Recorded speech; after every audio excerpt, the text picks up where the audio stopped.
So, unlike a lot of practitioners, I like to bring the client into the process. Why do I do that? It'd be easier for me to just say, do what I do what I say, and just do it, and be authoritarian about that. And you'll see a lot of movement disciplines have a dominator model. Iyengar yoga, do this. Why? Mr. Iyengar said so. Do it. Ballet can have a very dominator model attached to it, and a lot of discipline type of movements can have that. And different coaches in different sports will have more of that dominator model, and some of them will have more of a allowing model. Hold on, what's that called?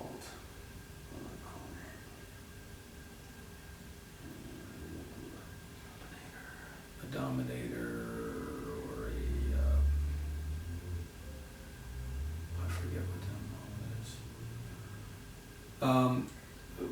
Okay, so there's a dominator model, and then there's an allowing model. Just do what feels good. And so you go into these yoga classes. Let's take that for example, because some of the yoga classes, well, do what feels good.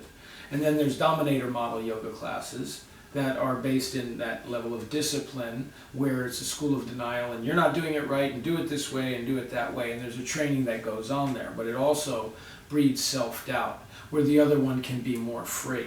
Now what happens is, control-oriented people wind up in a dominator model. And they're the ones that should be allowing and just feeling what it is to not have a form. And people that don't have discipline and have their heads in the clouds should be in the classes that have a dominator model, because they need that discipline. But the opposite happens, of course, because people don't go with what they need. Now, oftentimes I'm accused of, being a school of denial, because I believe everybody can always improve. When I find something that you're doing inefficiently, or I find myself doing something inefficiently, my initial reaction is, oh, that's depressing, I can't do that. After all this time, I can't do that well, or I never knew I couldn't do that well. Guess what? That's the gold. When you go to a life coach or something, here's what they do. They do a test on you, and they find out your personality, and they find out what you're good at. And then they just hone in on that. Forget about everything else. Let's do that, and let's create a career around what it is that you're good at psychologically. We're usually talking about in that sense. And that can be very effective for business. For movement, that's not. Because what you're worst at is the best thing to concentrate on. And oftentimes people go into the sports that they're already good at. So in other words, a sumo wrestler has a certain type of genetics. Now, he might be better looking at, long distance running or ballet or something that would be light that they would stink at. But that would balance their body out. Sports exploits. So they take that kid that's all big boned and heavy, and then the high school coach sees, oh, there's my defensive tackle. So he gets him in the weight room, he lifts weights, he eats more, he becomes 300 pounds. And then if he doesn't play college or pros, or even if he does, and he has a couple years there, then it's over, and now he's a big fat slob. When he should have been working to reduce himself and be lighter. And the same thing goes true with a little person that's going up on point, let's say, in ballet. Because I'm 120 pounds and I can lift myself on point. They should be practicing sumo wrestling and doing tug of war and doing kettlebells, because that's what they stink at. So when I find something that's wrong with you, it's really a golden opportunity, because if you fix what you're not doing well, that exponentially helps you.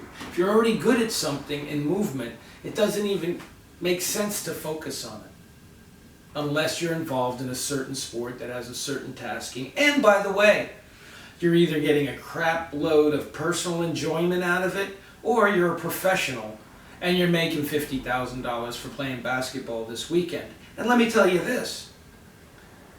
These people that say, oh my God, well, they're getting paid to do what they love and play basketball. Let me be clear. I love to play basketball down at the beach with my buddies, and even that sometimes gets a little bit much. That's fine.